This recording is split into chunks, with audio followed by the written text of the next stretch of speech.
Hello everyone, this is Indra Dev from Spoken English with Dev YouTube channel, and I welcome all of you to my channel. So guys, today I am going to teach you about the modal helping verb used to. Used to एक semi model है, जैसा कि मैं आपको एक series के अनुसार पढ़ाते जा रहा हूँ। हमने देखा कि यूज टू जैसे टू आपका फॉलो किया गया है यूज के द्वारा। ऐसी मॉडल हेल्पिंग वर्ब की सीरीज में जब हम पढ़ा रहे थे, हमने देखा कि आउट टू ऐसी यूज्ड के साथ भी टू का प्रयोग हो रहा है। तो क्या होता है यूज टू, किस अर्थ में, किन किन अलग अलग तरीके से हम यूज टू का प्रयोग कर सकते हैं, आइए देखते हैं इसको बेहतर समझने के लिए। तो सबसे पहले यहां पर मैं आपको बताना चाहूंगा, यहां पर मैंने लिखा हुआ है सब्जेक्ट, और उसके बाद हमने लिखा हुआ यहां पर एच एम आर वॉच वर। सबसे पहले हम जानेंगे यूज्ड का प्रयोग, यूज्ड टू का प्रयोग सब्जेक्ट के साथ एच एम आर, और फिर आपका लिया गया है यूज्ड टू, और या तो फिर ऑब्जेक्ट है या फिर आपका वर्ब है। देखो यूज टू का मतलब क्या होता है, पहले मैं आपको एक समझा देता हूं एक बात से। जैसे मैंने यहाँ पर तीन सेंटेंस लिखे हुए हैं। पहला सेंटेंस है मैं खुश हूं। मैं खुश हूं की इंग्लिश होती है I am happy. I am happy, मैं खुश हूं। अब है मैं हैरान हूं। मैं हैरान हूं का मतलब हो गया I am surprised. I am surprised, मैं हैरान हूं। अब है मैं आदी हूं, किसी चीज का आदी होना। जैसे मैं यहां पर मैं आदी हूं, यानी कि I am use to. I am use to, मैं आदी हूं। अब now you have to understand कि यहां पर हमने दिया है अगर प्रेजेंट होगा सब्जेक्ट के साथ हम इजमार के लाएंगे, इजमार के बाद हम यूज टू के साथ या तो ऑब्जेक्ट होगा, यदि यूज टू के साथ वर्ब होगा तो वो वर्ब होगा हमारा V4 के रूप में। किस अर्थ में? आदि होने के, आदि होने के अर्थ में। पहला अर्थ में यूज टू का आपको बता रहा हूं, आदि होना, किसी चीज का आदि होना। जैसे मैं आपको बता रहा हूं, मैं सपोज मैं लिखता हूं कि मैं इस मार्कर का आदि हूं। ये मार्कर क्या है मेरे लिए? ये मार्कर एक ऑब्जेक्ट है। This is an object. तो मैं ये लिखूंगा मैं आदि हूं, आई एम यूज टू इस मार्कर का, this marker. I am use to this marker. अब ऐसी क्या है, यदि मेरा दोस्त किसी चीज का आदि था, माई फ्रेंड, तो क्या है? आदि है, उसके लिए आएगा इज यूज टू। आप आदि हैं, you are use to. Present के लिए सबसे पहले हमें प्रेजेंट को समझना है कि प्रेजेंट में अगर हम किसी चीज के आदि होते हैं तो वहां पर हमको लेना है इज अम आर। सब्जेक्ट को लाएंगे फिर हम इज अम आर। देखो इज अम आर का प्रयोग कहां होता है? इस ये आई के साथ तो हमें करना है एम का प्रयोग। देखिए अगर ये सब्जेक्ट यहां पर है आई, आई के साथ हमें एम का प्रयोग करना है प्रेजेंट में। और इस का जो प्रयोग है वो आप जानते हैं, इसका प्रयोग होता है ही के साथ, सी के साथ, इट के साथ, ही सी इट, या फिर किसी के नेम। कहने का अर्थ है कि सिंगुलर नंबर, सिंगुलर नंबर के साथ हम इसका प्रयोग करेंगे प्रेजेंट के लिए। आई के साथ एम का प्रयोग हो गया, आई सीधे सीधे एम का प्रयोग हो गया। आर का जो प्रयोग होता है हमारा, ये किसके साथ होता है? वी के साथ, यू के साथ, दे के साथ, यू वी दे, और जो हमारा प्लूरल नंबर है, प्लूरल नंबर जो है यानी कि बहुवचन संज्ञा से बोलते हैं, ज्यादा लोग जैसे राम एंड श्याम और बहुत सारे आप सब, हम सब। तो इस तरह से यहां पर हमें देखना है यूज टू। अगर हम किसी चीज के आदि हैं तो हम यहां पर उस चीज को लिख देंगे। अगर हम किसी कार्य को करने के आदि हैं, आदि हैं, आदि थे, या आदि होंगे। होंगे का मैंने यहां पर नहीं लिखा हुआ है, होंगे के लिए हम विल बी, या विल बी का ही मॉडर्न में यूज होता है। होंगे के लिए हम विल बी का प्रयोग करेंगे। आइए देखते हैं, पहले इसी को समझ लेते हैं। देखिए अब मैंने यहां पर लिखा कि मैं इस पेन का आदि हूं, मैं इस मार्कर का आदि हूं। I am use to this marker. अगर मैं इसको पास्ट में बोलना चाहूंगा तो मैं पास्ट के लिए वॉज का प्रयोग करूंगा। जैसे कि आप जानते हैं पास्ट में आई का प्रयोग वॉज के साथ जो है, पास्ट में आई को ही प्रयोग करते हैं। आई के साथ, ही के साथ, सी के साथ, इट के साथ, यानी कि सिंगुलर नंबर आई और जो सिंगुलर नंबर होते हैं उनके साथ पास्ट में जो है आपका वॉज आएगा। बाकी जो प्लूरल नंबर है यू वी दे, और जो प्लूरल नंबर होते हैं उनके साथ पास्ट में वर का प्रयोग होता है। जैसे अब इसी को लेते हैं, चलिए अब मैं मान लिया, मैं बताऊं कि हम किसी जगह के आदी हैं। मान लिया मैंने बताया कि मैं इस मौसम का आदी हूं, I am use to this weather. अब मैं बोलूंगा कि मैं पास्ट में इसका आदी था, I was use to this weather, past में वॉज का प्रयोग किया मैंने। ऐसी अगर मैं बोलूं कि राम या किसी का मैंने बोला कि मेरा दोस्त जो है इस जगह का आदी है, तो my friend is use to this place, my friend is use to, object है दिस प्लेस, वो दिस प्लेस का आदी है। अगला हमारा है आप इसके आदी हैं, you are use to this thing. और हम आदी हैं, वी आर यूज टू। किसी भी चीज के अगर आदी हैं आप, नाउन यानी कि ऑब्जेक्ट जो है, तो वहां पर आपको सीधे सीधे वो चीज लिख देनी है। अगर आप किसी काम के आदी हैं, अगर मैं बोलूं कि मैं इस मार्कर से लिखने का आदी हूं, मैंने यहां पर एक सेंटेंस लिखा कि मैं इस मार्कर से लिखने का आदी हूं, यानी कि मैं इसका आदी बन चुका हूं, इससे लिखने का। तो यहां पर हम क्या करेंगे, यहां पर आपको एक वर्ब मिल रही है। अगर वर्ब आती है is am are was were के साथ, तो वहां पर उसको हमने V4 के रूप में लेना है। V4 का मतलब होता है जेरेंड। जेरेंड मतलब V1 प्लस आईएनजी, यानी कि वर्ब की फर्स्ट फॉर्म में हमें आईएनजी जोड़ के लिखना है जब हम इसका प्रयोग करते हैं कि हम किसी काम को करने के आदी होते हैं। काम के आदी होंगे तो उस काम को लिख देंगे, किसी काम को करने के आदी होंगे तो उसको हम आईएनजी के साथ जोड़ देंगे। जैसे मैंने लिखा कि मैं इस मार्कर से लिखने का आदी हूं, यहां पर एक वर्ब हमारा आया हुआ है, तो मैं किस तरह से बनाऊंगा, देखिए आई के साथ am, I am use to. अब ये हो गया आई एम यूज टू, मैं आदी हूं। I am use to writing,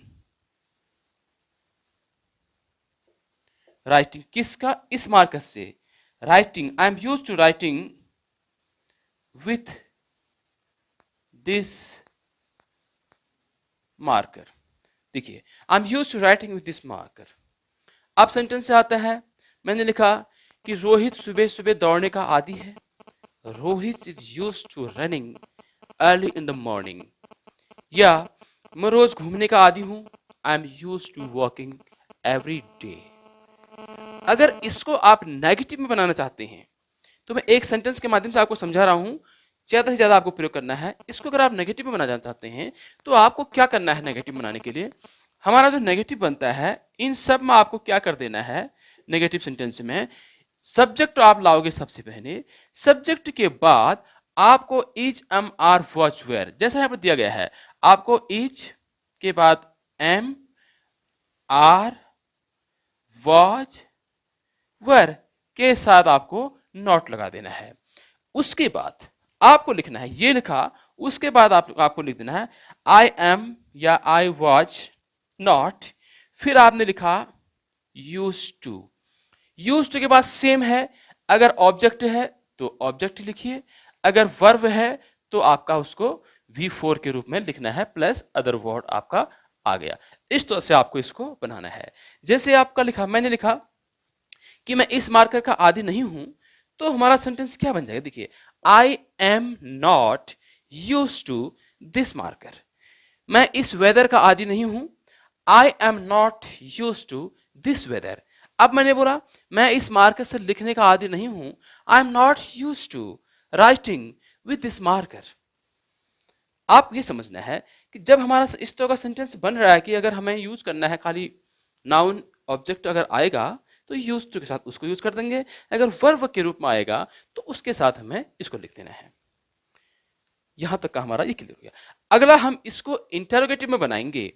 मैं आपसे बोलता हूं कि क्या आप इस जगह पर रहने के आदी हैं, तो आर यू मैं यहां पर लाऊंगा क्या, अगर इंटरोगेटिव सेंटेंस बनता है, देखिए अगर हमारा सेंटेंस बनता है इंटरोगेटिव, इंटरोगेटिव में हमें क्या करना है, दो तरीके से हैं। एक तो आप ये जो हेल्पिंग वर्ब दे रखे हैं इज एम आर, इनको सबसे पहले लाएंगे, is am are was were, ये पहले लाया, सबसे पहले इसको लाए आप। उसके बाद आपको लिखना है सब्जेक्ट प्लस, यानी कि जैसे मैंने बोला क्या आप इस मार्कर के आदी हैं, मैंने लिखा क्या आप इस मार्कर के आदी हैं, क्या आप इस जगह रहने के आदी हैं, तो मैं किस तरह से बोलूंगा, आपके साथ हमारा आता है are you used to, are used to इस जगह रहने के, दिस प्लेस, इस जगह के लिख दिया तो दिस प्लेस हो गया, रहने के लिए है लिविंग दिस प्लेस हो जाएगा, वहां वर्ब आ जाएगा। तो फिर आपने लिखा क्या, सब्जेक्ट लिखा, सब्जेक्ट के बाद आपको लिख देना है यूज टू प्लस, फिर सेम कंडीशन है, ये जैसा है वैसा आप उसको फिर प्रयोग कीजिए। पहला, अगर क्या है, अगर क्या की जगह अगर सेंटेंस क्या से शुरू ना होके क्वेश्चन वर्ड, अगर मैंने आपसे लिखा कि आप सिगरेट पीने के आदी क्यों हैं, जब आप, मैं साफ से लिखूं कि आप सिगरेट पीने के आदी क्यों हैं, तो उस कंडीशन में आपको क्या करना है, जो हमारा ये है इससे पहले इंटरोगेटिव में, इससे पहले हमें वो इंटरोगेटिव वर्ड लगा देना है। आई डब्ल्यू का मतलब होता है मैंने बना इंटरोगेटिव वर्ड, वो इंटरोगेटिव वर्ड क्या है, अब मैं बोलता हूं कि आप सिगरेट पीने के आदी क्यों हैं, तो हमारा सेंटेंस क्या बनेगा, क्यों को हमें सबसे पहले लगाना है, वाई, फिर मैंने लिखा आर यू, सबसे पहले क्वेश्चन वर्ड, फिर आपको लिखना है helping verb is are was verb, उसके बाद आपको लिखना है सब्जेक्ट व्हाई आर यू, फिर मैंने लिखा यूज टू सिगरेट पीने के, स्मोकिंग, स्मोकिंग आप आगे लिख सकते हो सिगरेट जो भी है। तो इस तरह से हमारा ये बनता है। आपने देखा कि हमने इसमें क्वेश्चन वर्ड का भी प्रयोग किया और हमने इसमें बिना क्वेश्चन वर्ड के भी इसको हमने बनाया। तो इस तरह का हमारा पहला कॉन्सेप्ट है यूज टू का, जहां पर हम इसका मतलब होता है आदि होना, पहला हमने ये सीखा। अब इसका हम सीखेंगे अगला कॉन्सेप्ट। आइए हम अब इसका अगला कॉन्सेप्ट समझते हैं यूज टू का। देखिए यूज टू हमारा काम आता है पास्ट की किसी हैबिट को अगर हम दिखाते हैं, पास्ट की जो चीज, यानी कहने का अर्थ यह है कि जो पास्ट में हुआ करता था अब वो नहीं होता है, तो उस हैबिट को हम एक्सप्रेस करने के लिए यूज टू का प्रयोग करते हैं। हालांकि इसके लिए वुड का प्रयोग भी किया जाता है, तो थोड़ा डिफरेंट है इन दोनों के यूज में का। वुड को हम हर जगह पे यूज नहीं कर सकते हैं, जहां जहां हम यूज टू का प्रयोग करते हैं वहां वहां वुड का प्रयोग नहीं होता है हर जगह पे, लेकिन कुछ कंडीशंस हैं जहां पर हम उसका प्रयोग कर सकते हैं। तो आइए समझते हैं इसको कहां पर हम समझते। सबसे पहले मैंने यहाँ लिखा है एक छोटा सा सेंटेंस पहले लेंगे हम समझने के लिए, फिर थोड़ा सा बड़ा सेंटेंस लेंगे। अगला यहां पर मैंने लिखा है तुम अंग्रेजी बोला करते थे, यानी कि पास्ट में, ये पास्ट में आपकी, आप इसके यूज टू थे इन द पास्ट, लेकिन अब ये चीज नहीं हुआ करती है जो पास्ट में हुआ करती थी। अब हम पास्ट में पास्ट के सेंटेंस बनाते हैं, जैसे पास्ट में अक्सर हम लोग बोलते हैं पास्ट इंडेफिनिट प्रेजेंट मैं पढ़ता हूं, हम बोलते हैं पास्ट इंडेफिनिट में पढ़ता था, जबकि इंडेफिनिट के सेंटेंसेस में ऐसा कभी नहीं होता है, वो उसको इस तरह से नहीं कहा जाता है मैं हॉकी खेलता था, ये पास्ट इंडेफिनिट में नहीं है, प्रेजेंट इंडेफिनिट में तो होता है मैं हॉकी खेलता हूं, आई प्ले हॉकी, मैंने हॉकी खेली, या मैं हॉकी खेला होगा, मैं हॉकी खेलता था नहीं होगा, खेलता था जो है आपके एक हैबिट को बता रहा है, तो उसके लिए हम इसका प्रयोग करते हैं यूज टू का। किस तरह से बताइए, आइए समझते हैं। तुम अंग्रेजी बोला करते थे, यहां पर हमें क्या करना है, सबसे पहले हमें लेना है सब्जेक्ट। अब हमारा सब्जेक्ट यहां पर है यू, उसके बाद हमने ले लेना है यूज टू, हमारा हो गया यू यूज्ड टू। इस बात को ध्यान रखना है कि जहां यूज्ड आएगा वहां टू जरूर आएगा, क्योंकि यूज्ड के साथ टू जो है जन्मजात है, टू उससे जुड़ा हुआ है, तो बिना टू के यूज्ड का अर्थ कंप्लीट नहीं होगा। तो क्या यू यूज टू बोला करते थे, अब आपको लेना है वर्ब की फर्स्ट फॉर्म, बोलने को बोलते हैं स्पीक, स्पीक का हमारा स्पीक ही आएगा, यू यूज टू स्पीक, आप बोला करते थे क्या, इंग्लिश। ये हुआ हमारा पहला सेंटेंस।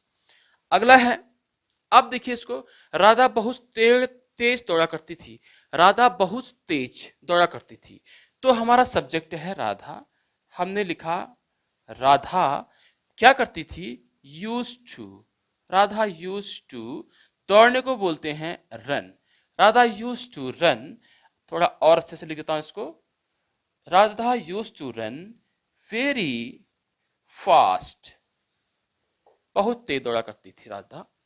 अगला देखिए सेंटेंस है, जब मैं स्कूल में था मैं अपने दोस्तों के साथ क्रिकेट खेला करता था। देखिए जब मैं स्कूल में था, तो when, सेंटेंस मैंने कहा when I was in school, I was in the school, आप लिख सकते हैं, यहां कॉमा लगाइए, यानी कि जब मैं स्कूल में था, when I was in school, तो मैं क्या करता था, मैं अपने दोस्तों के साथ क्रिकेट खेला करता था।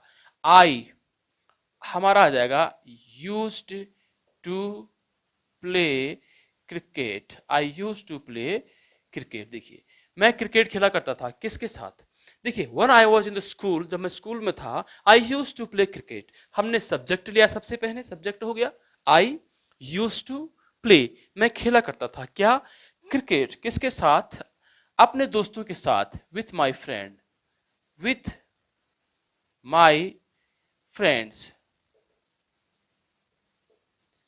इस तरह से हमारा सेंटेंस बना। अब देखिए यहां पर अगला सेंटेंस है, वह तुमसे बात नहीं, देखो इसको आपने नेगेटिव में, अब नेगेटिव सेंटेंस अगर होगा इसको दूसरे तरीके से बना सकते हैं। नेगेटिव में क्या करेंगे हम, आप सब्जेक्ट लाएंगे सबसे पहले नेगेटिव सेंटेंस के लिए।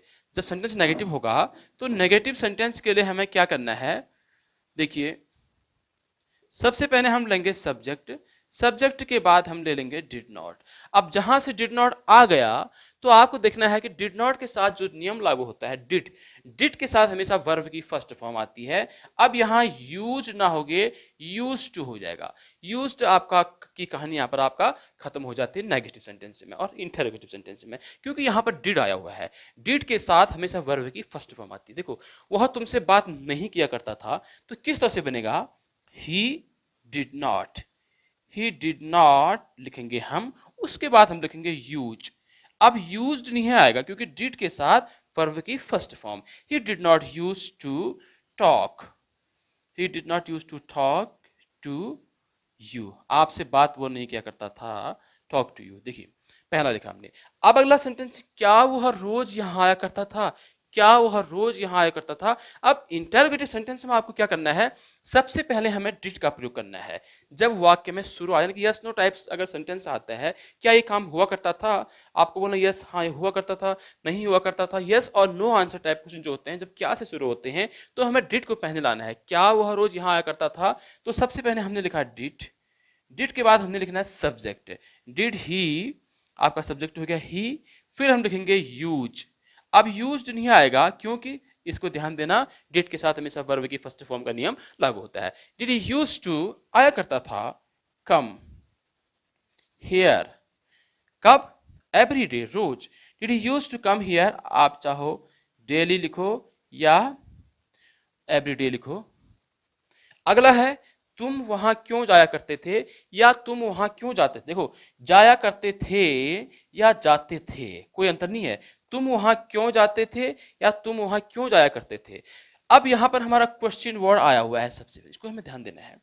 यहाँ पर क्या वाला नहीं है, तुम कब जाया करते थे, क्यों जाया करते थे, कहाँ किया जाया करते थे, कौन कौन जाया करते थे, कब कब जाया करते थे। जब इस तरह का सेंटेंस आ जाता है तो पहले हमें उस क्वेश्चन वर्ड को लिखना है, उसके बाद डिड, फिर सब्जेक्ट, फिर हमें यूज टू का प्रयोग करना है। तो ये सेंटेंस किस तरह से बनेगा, देखिए क्या वह रोज यहाँ आया करता था, आपका सेंटेंस ठीक हो गया। अगला तुम वहां क्यों जाया करते थे, व्हाई, आपको लिखना है व्हाई, फिर हमने लिखा डिड, फिर आपका आएगा यू, सब्जेक्ट है you, why did you use to go there, why did you use to go there, यानी कि आप वहां क्यों जाया करते थे।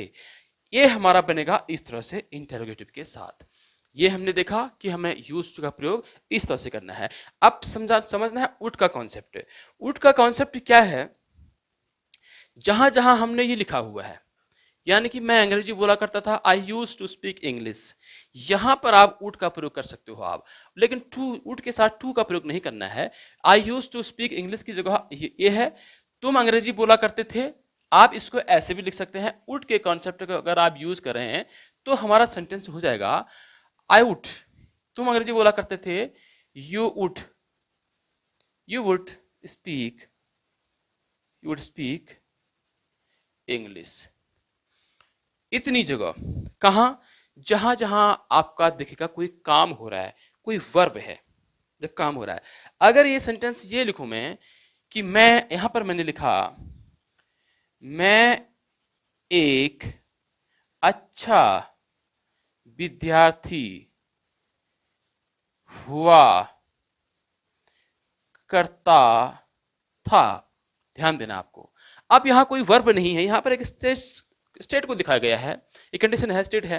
जैसे यहाँ पर देखा आपने, ये इन सब के साथ कि यहाँ पर काम हो रहा है, जहां जहां काम हो रहा है वहां वहां you can use would, yes not, understanding ना।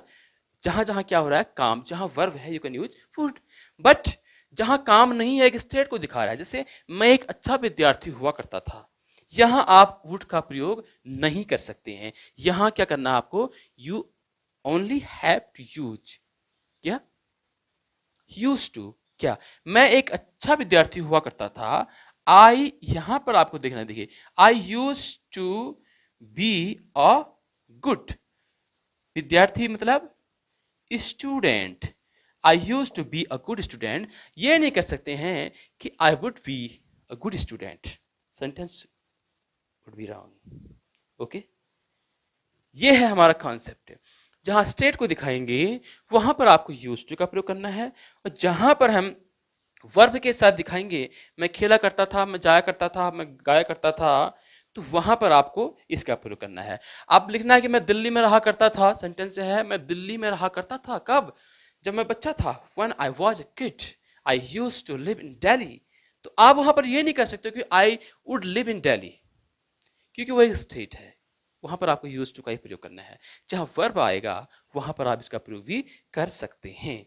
तो मुझे उम्मीद है कि ये आपको समझ में आया। इसका एक छोटा सा कॉन्सेप्ट और हमारा है, उसको समझते आए देखते हैं। वो हैबिट को नहीं, वो किसी हैबिट को दिखाने के लिए नहीं, बल्कि पैसिव में इसका एक यूज होता है। जहां पर क्या है, मैंने लिखा हुआ है इस्तेमाल करने के अर्थ में, इस्तेमाल मतलब प्रयोग करने के अर्थ में, यूज करने के अर्थ में भी हम यूज टू का प्रयोग करते हैं। देखिए किस तरह से मैंने यहाँ पर एक सेंटेंस लिखा है, यह मार्कर लिखने के लिए इस्तेमाल किया जाता है। यानी कि यहाँ पर जो पैसिव फॉर्म है, जो मेन सब्जेक्ट यहाँ पर होता है, जो कार्य करने वाला है, यहाँ पर उसको दिखाया नहीं गया है, यानी कार्य करने वाला नहीं यहाँ पर दिखाया गया है। यहाँ पर जो है आपका मेन चीज है कि काम को दिखाया जाता है, ऑब्जेक्ट को दिखाया जाता है, और सब्जेक्ट यानी कि जो काम करने वाला है वो यहाँ पर नहीं दिखाया गया पैसिव वॉइस में। जैसे आपने देखा यहाँ पर लिखा है यह मार्कर लिखने के लिए इस्तेमाल किया जाता है, यानी कि लिखने के लिए तो इस्तेमाल किया जाता है, लेकिन लिखने वाला तो कोई और है ना, उसका तो यहाँ पर हमने जिक्र नहीं किया है। हमने दिखाया कि इस मार्कर का प्रयोग लिखने के लिए किया जाता है, तो वहां पर भी हम यूज टू का प्रयोग करते हैं, यूज टू के साथ वर्ब की फर्स्ट फॉर्म आएगी। अब लेकिन यहाँ पर कंडीशन क्या है, देखिए यह मार्कर, हमारा सबसे पहले हमें देखना है सब्जेक्ट क्या है, दिस मार्कर, हमने लिखा दिस मार्कर, फिर क्या, फिर प्रयोग किया जाता है, यह मार्कर प्रयोग किया, this marker is used to, ध्यान दीजिए मेन चीज आ गया, यूज टू आ गया, this marker is used to write. आपने देखा यूज टू का अगला इस्तेमाल। अब जैसे मैंने लिखा हूं, ये मेथड वीडियो को लाइक करने के लिए प्रयोग किया जाता है, this method is used to like the video. So guys I hope कि ये लेसन आपको समझ में आया होगा। So thank you so much for watching this video.